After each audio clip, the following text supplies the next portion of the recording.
சத்திய வசனம், இது தேவனின் வசனம்.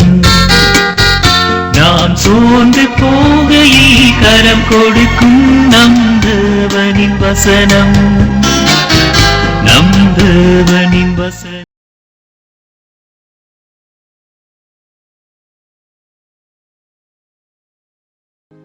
ஆதியாகமம் 16ஆம் அதிகாரம். 1.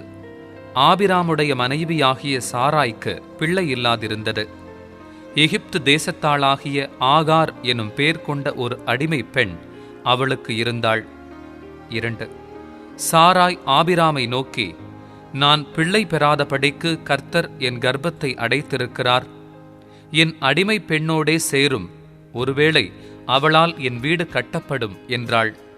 சாராயின் வார்த்தைக்கு ஆபிராம் செவி கொடுத்தான். 3. ஆபிராம் கானான் தேசத்தில் 10 வருஷம் குடியிருந்த பின்பு ஆபிராமின் மனைவியாகிய சாராய் எகிப்து தேசத்தாளான தன் அடிமை பெண்ணாகிய ஆகாரை அழைத்து அவளை தன் புருஷனாகிய ஆபிராமுக்கு மறுமனையாட்டியாக கொடுத்தாள். கர்த்தருக்குள் பிரியமானவர்களே, ஆண்டவராகிய இயேசு கிறிஸ்துவனுடைய புண்ணிய நாமத்தினாலே சத்தியவசன நிகழ்ச்சியை காண்கின்ற கேட்கின்ற ஒவ்வொருவரையும் ஆசீர்வதிப்பாராக. ஆபிரகாமை குறித்த தொடர் செய்திகளை நாம் கற்று வருகிறோம். ஆண்டவர் தாமே ஆபிரகாமின் வாழ்க்கையின் மூலமாக என்னோடு உங்களோடு தொடர்ந்து அவர் பேசுவாராக. பரிசுத்த ஆவியானவர் தாமே புதிய அர்ப்பணிப்போடு அவரோடு சேர்ந்து வாழ, கிறிஸ்துவோடு சேர்ந்து வாழக்கூடிய கிருபையை தருவாராக. உங்களுக்காக நாங்கள் பிரார்த்தனை செய்கிறோம். எங்களுக்காக நீங்கள் பிரார்த்தனை செய்ய உங்களை அன்போடு அழைக்கிறோம். ஆபிரகாமின் தவறுகள் நம்முடைய மனித வாழ்க்கையில் பேட்டரிஸ், அதாவது மின்கலங்களை அடிக்கடி நாம் பயன்படுத்துவதுண்டு. இந்த பேட்டரியிலே ப்ளஸ் உண்டு, மைனஸ் உண்டு. அதே போல் ஒவ்வொரு மனித வாழ்க்கையிலும் அங்கே நற்பண்புகளும் உண்டு, குறைகளும் கரைகளும் உண்டு. ஆகவே நற்பண்புகள் தேவனிடத்திலிருந்து நாம் பெற்றவைகள். ஆனால் தீய பண்புகள், குறைகள் என்பது நம்மால் உருவாக்கப்பட்டவைகள். சாத்தானுக்கு நாம் இடம் கொடுக்கும் பொழுது அவைகள் நமக்குள்ளே வளர்ந்து விடுகின்றன. குறைகள் இல்லாத ஒரே ஒருவர் இந்த பூமியிலும் சர்வலோகத்திலும் யார் என்றால் நம்முடைய ஆண்டவராகிய இயேசு கிறிஸ்து ஒருவர் தான். அவர்தான் பரிபூரணர், அவர்தான் குறையில்லாதவர் என்று சொன்னால் மிகையாகாது. ஆபிரகாம் விசுவாசிகளின் தகப்பன், உண்மைதான். ஆபிரகாம் தீர்க்கதரிசி, உண்மைதான்.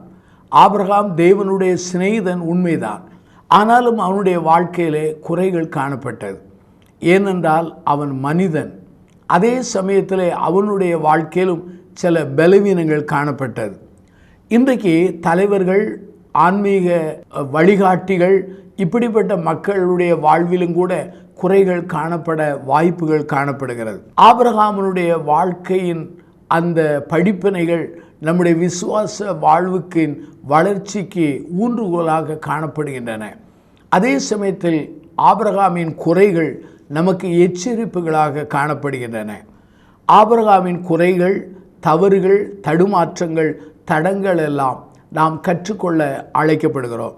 ஆபிரகாம் வாழ்க்கையிலே 2 குறைகள் உண்டு. ஒன்று, பொய் கூறுகிற தன்மை. ஆபிரகாம் தன்னுடைய மனைவியை சகோதரி என்று சொன்னான். தன் மனைவி தன்னை சகோதரர் என்று சொல்ல அவன் கட்டாயப்படுத்தியதை வேதாமத்திலே வாசிக்க முடிகிறது. அருமையானவர்களே, பொய் என்பது ஒரு பயங்கரமான ஒரு நிலையாகும். ஆனால் இந்நாட்களிலே பொய்யை சாதாரணமாக மக்கள் எண்ணி விடுகிறார்கள். யாத்ரா புஸ்தகம் 20ஆம் அதிகாரம் 16 பாருங்கள். பிறனுக்கு விரோதமாய் பொய் சாட்சி சொல்லாது இருப்பாயாக என்று வேதவசனம் சொல்கிறது. தேவன் அருவருக்கும் 7 பாவங்களிலே நீதிமொழி 6ஆம் அதிகாரம் 17 to 19 வாக்கியங்களிலே இதை காண முடிகிறது. அருமையானவர்களே, அந்த 7 அருவருப்பின் பாவங்களில் ஒன்று என்ன? அபத்தம் பேசும் பொய் சாட்சி என்று சொல்லப்படுகிறது. சங்கீதக்காரனுடைய சங்கீத புஸ்தகத்திலே 119ஆம் சங்கீதம் 163 பொய்யை பகைத்து அருவருக்கிறேன் என்று சொல்லி சங்கீதக்காரன் சொல்கிறார். அருமையானவர்களே, நீதிமொழியின் புஸ்தகம் 12ஆம் அதிகாரம் 22 பொய் உதடுகள் கர்த்தருக்கு அருவருப்பானவைகள், நீதிமான் பொய் பேச்சை வெறுக்கிறான். நீதிமொழியின் புஸ்தகம் 13:5 இதை வாசிக்க முடிகிறது. பொய் பேசும் உதடு பிரபுக்கு எவ்வளவேனும் தகாது.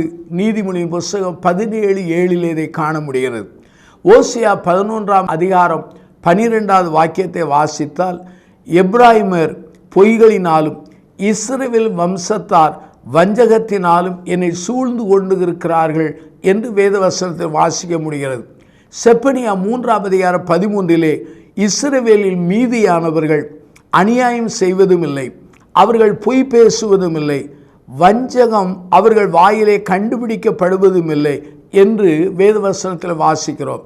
இயேசுவானவர் பிசாசை பற்றி கூறும் பொழுது இவ்வாறு கூறுகிறார், சத்தியம் அவனிடத்தில் இல்லாதபடினால் அவன் சத்தியத்திலே நிலைநிற்கவில்லை. அவன் பொய்யனும் பொய்க்கு பிதாவாய் இருக்கிறபடினால் அவன் பொய் பேசும் பொழுது தன் சொந்தத்திலிருந்து எடுத்து பேசுகிறான் என்று சொல்கிறார். இந்த வசனத்தை யோவான் 8:44 வாசிக்க முடிகிறது. பேதுரு அனனியாவிடத்தில் கூறும் பொழுது, பரிசுத்த ஆவியினிடத்திலே பொய் சொல்லும்படி சாத்தான் உன் இருதயத்தை நிரப்பினது என்ன என்று கேட்கிறார். அப்போஸ்தலர் நடபடி 5:3 இதை வாசிக்கிறோம்.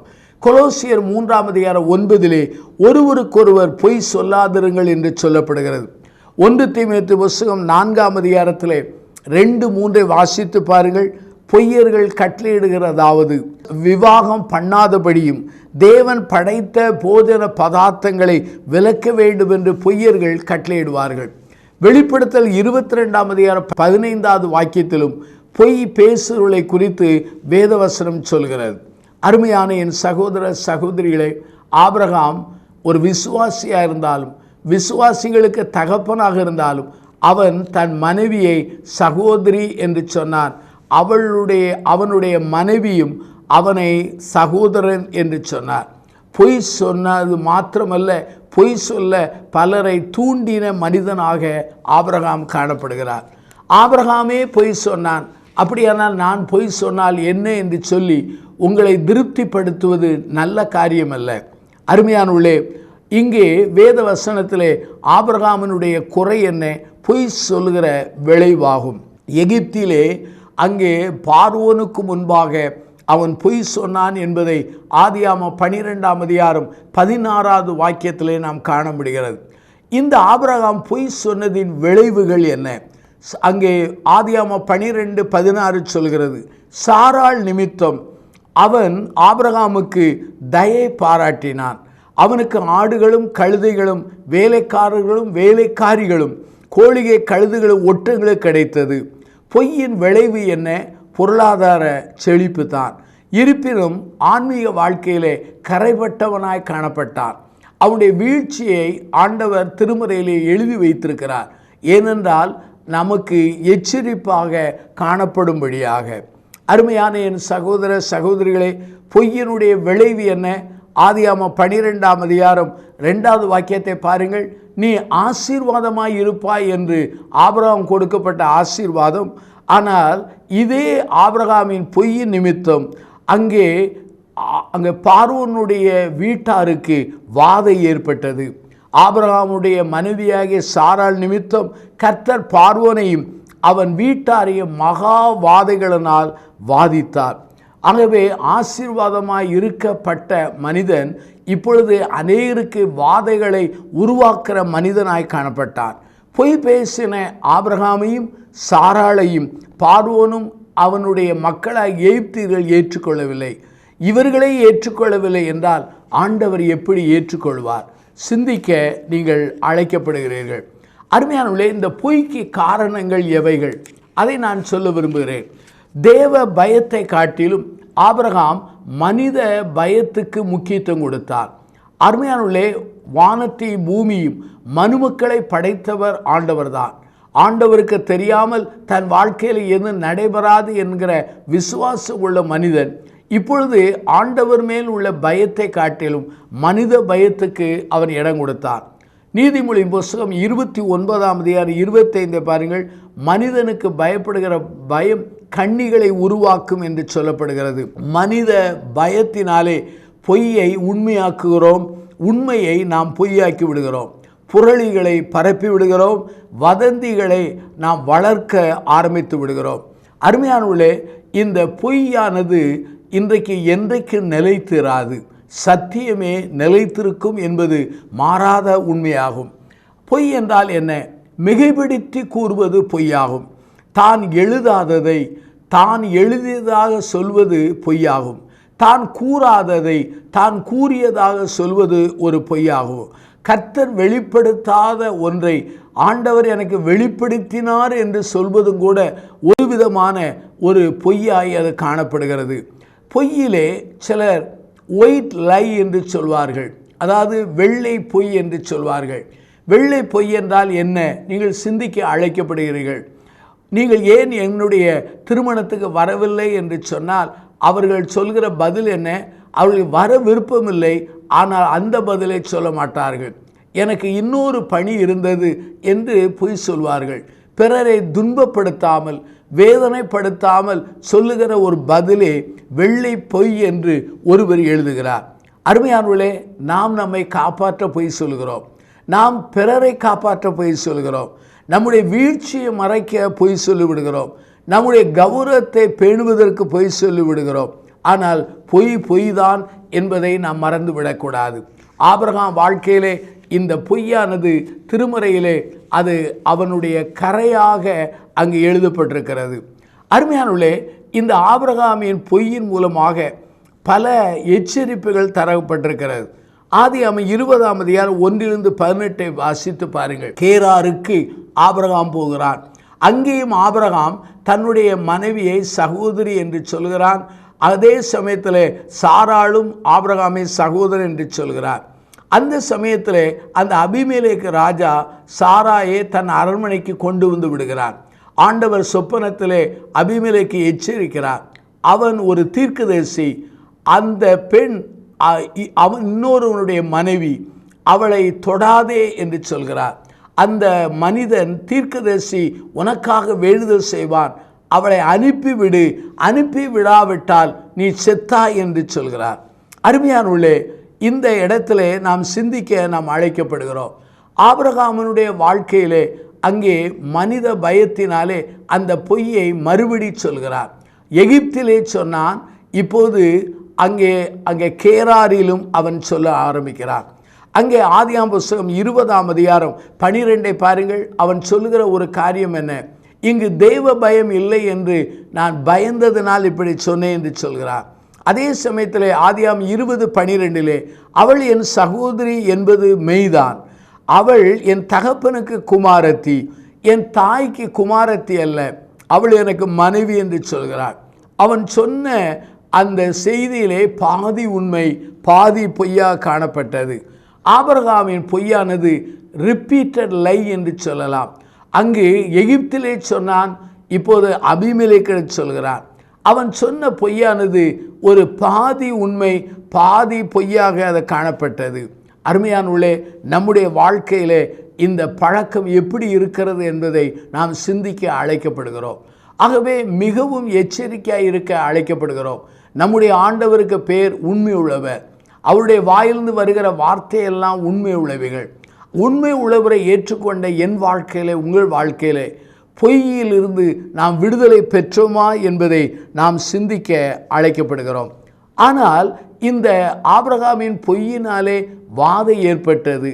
அங்கே எகிப்திலும் பார்வோனுக்கும் வாதை ஏற்பட்டது. இங்கே அபிமெலேக்குக்கும் அவன் மனைவிக்கும் வேலைக்காரிகளுடைய கற்பம் அடைக்கப்பட்டது. ஆனால் ஆபிரகாம் ஜெபித்த போது ஆண்டவர் அவளை குணப்படுத்தி அவர்களுக்கு கற்பத்தை திறக்க வைத்து பிள்ளை பேரும்படி பாக்கியத்தை கொடுத்தார். இதை ஆதியாகமம் 20ஆம் அதிகாரம் 17-18 நாம் வாசிக்க முடிகிறது. அபிமெலேக்கு சாராளை கடிந்து கொள்கிறான் என்று வேதவசனம் சொல்கிறது. அருமையான என் சகோதர சகோதரிகளே, ஆபிரகாம் அங்கே எகிப்திலிருந்து துரத்தப்படுகிறான், கேராரிலிருந்து துரத்தப்படுகிறான். பிரியமான என் சகோதர சகோதரிகளே, இந்த ஆபிரகாமினுடைய முதல் குறை பொய் சொல்லுதல். இன்றைக்கு என் வாழ்க்கையும் உங்கள் வாழ்க்கையும் தேவ சமூகத்தில் வைத்து நம்மை மறுமதிப்பீடு செய்ய ஆண்டவர் பலன் தருவாராக. இந்த பொய்யின் பழக்கமானது ஆபிரகாமோடு நின்று விடவில்லை, ஆபிரகாமினுடைய மகனையும் தொற்றி கொண்டது. ஆதியாகமம் 26:6 வாசித்து பாருங்கள். ஈசாக்கு கேராரில் இருந்தபோது அதே தகப்பன் செய்த பொய்யைத்தான் அவனும் சொல்கிறான். நம்முடைய பொய்யின் பழக்கம் நம் பிள்ளைகளையும் சந்ததிகளையும் நம் தலைமுறையும் பாதிக்கும் என்பது உண்மைதான். இரண்டாவது குறை என்ன? ஆபிரகாம் மனித சத்தத்துக்கு இடம் கொடுத்தார். ஆதியாகமம் புஸ்தகத்திலே 12:16 எகிப்துக்கு சென்றபோது பார்வோன் கொடுத்த ஆடுகள், மாடுகள், கோழியை, கழுதைகள், அதே சமயத்தில் வேலைக்காரியோடு இந்த ஆகார் என்ற பெண்ணு வந்திருக்கலாம். ஆனால் ஆபிரகாமுக்கு நீண்ட காலமாய் தேவன் கொடுத்த வாக்குத்தத்தம் நிறைவேற தாமதமானது. அந்த டிலே என்கிற காரணத்தினாலே ஆபிரகாமினுடைய மனைவியாகிய சாராள் சொன்னாள், எனக்கு ஒரு அடிமை பெண் இருக்கிறாள், அவளோடு நீ சேர்த்து கொள்ளும், அவளை நான் உமக்கு மனைவியாய் கொடுக்கிறேன், அவள் மூலமாய் ஒருவேளை என் வீடு கட்டப்படும் என்று சொல்கிறாள்.